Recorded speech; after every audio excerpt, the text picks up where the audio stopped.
Most women with Hashimoto's know stress is a trigger, but what they don't have is a simple system for actually doing something about it. And Dr. Melanie Gray is here today with exactly that. She has a 6-letter stop it system that she's going to tell us about. Welcome to the Health with Hashimoto's podcast. This is where you will find clarity and simple, sustainable strategies to feel better. I want to help you figure out your root causes. My name is Esther Yunkin. I am a registered nurse. I know how exhausting it is to live with fatigue, brain fog, and the ups and downs of Hashimoto's. And that is why I'm here. I'm here to cut through the confusion and to give you practical steps that support your body, calm your immune system, so that you can regain your energy and feel like yourself again. All right, Dr. Melanie Gray is a PhD, RN, nurse educator, wellness strategist. She has more than 20 years of experience helping women and healthcare professionals move from burnout to balance. She has her doctorate in education. She has a deep passion for helping women integrate faith, science, and practical tools for everyday wellness. As the founder of Melanie Gray Solutions and the creator of the Stop It method, she teaches women how to regulate stress, set healthy boundaries, and move from survival mode to healing. And that includes the body, mind, and spirit. Welcome, Dr. Melanie. Tell us a little bit about yourself and then tell us about survival mode, because I know that's something that you talk about a lot.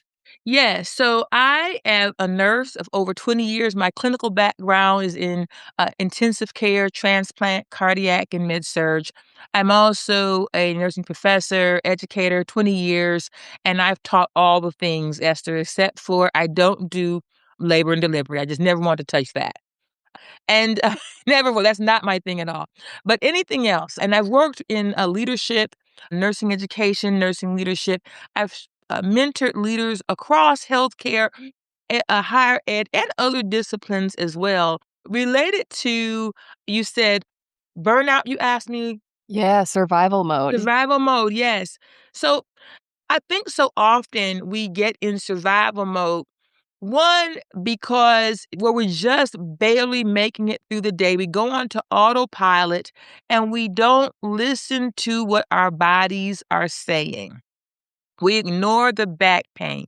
We ignore the neck pain. We ignore the fact that we can't sleep, that our guts are all bound up and we're just plain constipated. So then when you're in survival mode, you're backed up in a lot of ways, right? Because you are not taking care of yourself. You're not getting sleep, likely not eating correctly. And in this country, we're applauding people for being burned out. We're applauding people for not taking care of themselves, for being worn out and being in survival mode where you don't even know if you're coming or going. And we want to stop it, Esther. I want people to stop the foolishness of feeling like they cannot rest. They cannot ask for help. They cannot listen to their bodies. They cannot enjoy life. Yeah. You cannot enjoy your life if you're just surviving. And I've noticed that some people, like, life seems to calm down, and yet they stay in that survival mode. Their cortisol levels stay fired up. Their anxiety level stays fired up because they have taught themselves to live in that space, and they have to learn how to relax, how to reset, how to recognize when their nervous systems are becoming hijacked by stress, continually firing, and they have to learn how to and be willing to reset it. And that takes courage, right? Change takes courage. We have to recognize that sometimes we have to ask, am I getting some secondary gains from being worn out? Because people applaud me on how much I'm doing or that I'm always moving. So I have the look of accomplishing a lot, or I have the look of busyness, but I'm dying on the inside. I think we have to come to that truth. And that's another part of Stop It, the T, be true to yourself. Yeah, tell us, what is the Stop It method? STOPIT. Yes. Well, it means first you have to scan and really listen to your body. Listen to what you are saying to yourself. Listen to your thoughts. Spend some time and really look at your life. Look at your calendar. Does every hour need to be full 7 days a week? We have to scan our lives in totality as human beings and look at what is happening. And then T, we have to tell ourselves the truth. What is working and what is not? Am I having effective relationships? Am I snapping? When is the last time I really did see my parent? When is the last time I really spent time with my child or my husband? Is what's going on in my household really healthy and effective? Are my behaviors supporting them? And be true to ourselves, true. And then, we have to own our no. No, you don't always have to say yes, and you don't have to explain your no. Sometimes you can rephrase it. You can pause. Let me think about it. I'm so glad that you thought of me, but I'm going to need to get back to you because, Esther, we teach people how to treat us. And sometimes they come to us first because it's just an easy win for them if they think we're going to say yes all the time. Not that we're not, no one's expendable. So we have to own our no. And then we have to prioritize who we are and our voice, that we have to prioritize our health and our well-being.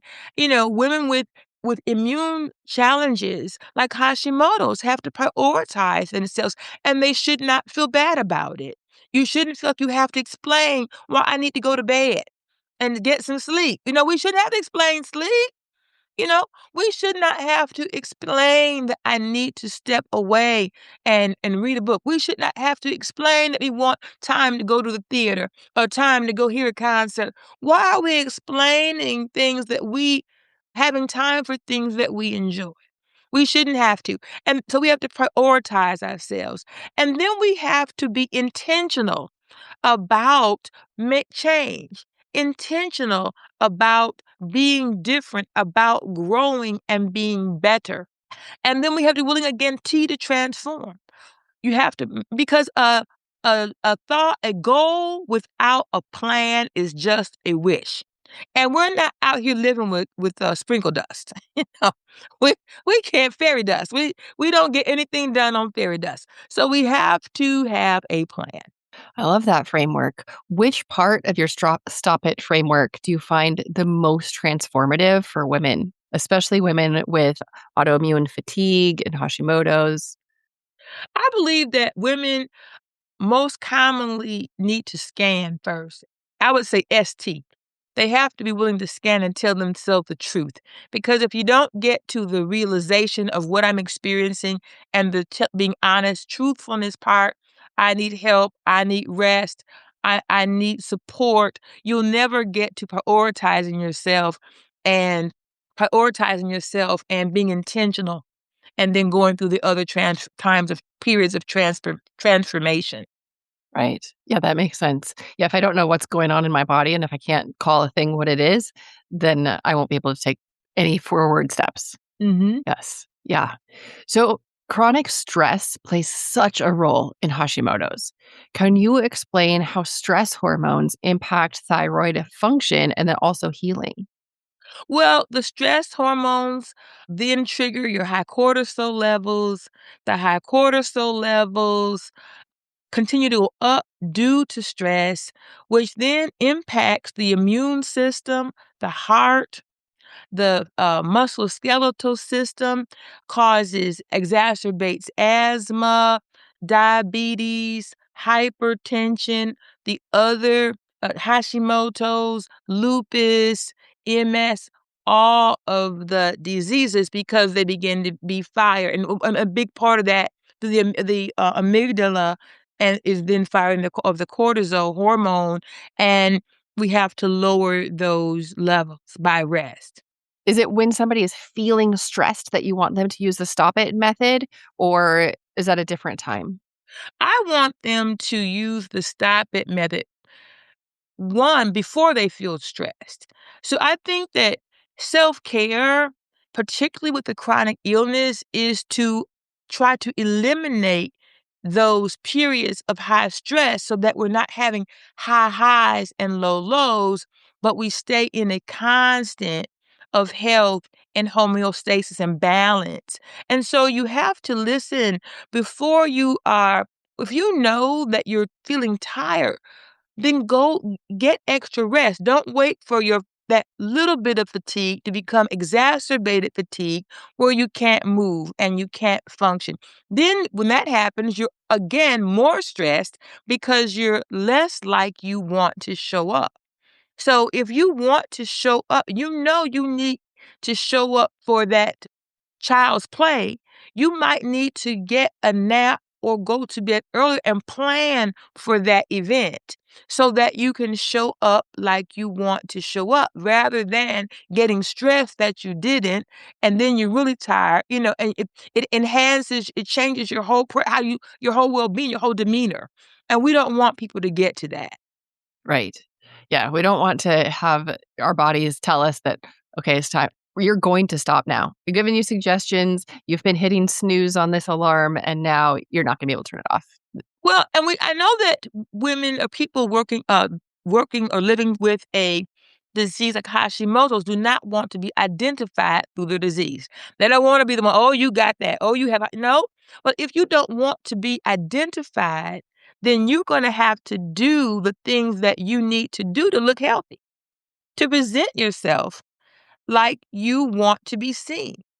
And maybe it means that you aren't doing as much as someone who does not have Hashimoto's, but there's no comparison, right? I have my family, my faith, and my relaxation. So I think we have to define what all is for us and not stop scrolling. I think there's too much social media scrolling and comparison, social comparison among things that are not real. And we have to give ourselves that grace. And women with Hashimoto's have to give themselves that grace to define their win and define their all with freedom and joy. Absolutely. Yes. So, what does it look like to shift from that striving and pushing through and reaching for an unattainable, quote, all to more a grace filled approach to health? What does that look like? Well, it means that you have to be mindful. We have to be mindful of where we are, and we have to choose to be grateful for where we are. Not because and our gratefulness has to be rooted in our own heart and values, not in our comparison. Well, at least I'm not living in a shack. Well, at least I can walk. Well, at least I can stand. And it can't just be, it's the least of all. We have to have grace and a honor for where we are and the lives that we have. We have to start there because it's what we choose, not because anyone else has to agree with it. I believe, Esther, that we have to, as women, have to be strong in our voice for what we stand for, even if there is no social support on social media. Start your own crowd then. You know, if why not just start your own crowd? And which is part of Stop It, is to thrive with people who are around you that can really support you. And everyone cannot around you cannot align with a chronic illness. There's some people that scares them. They are afraid. And we know God bless them. But God will give you the correct people to help you honor who you are and where your life is. So the first thing you have to do really is to have a mindset where I'm going to be grateful. I am. And I have something to give. I am valuable for who I am. I am a gift. I may have Hashimoto's, but I am still a gift.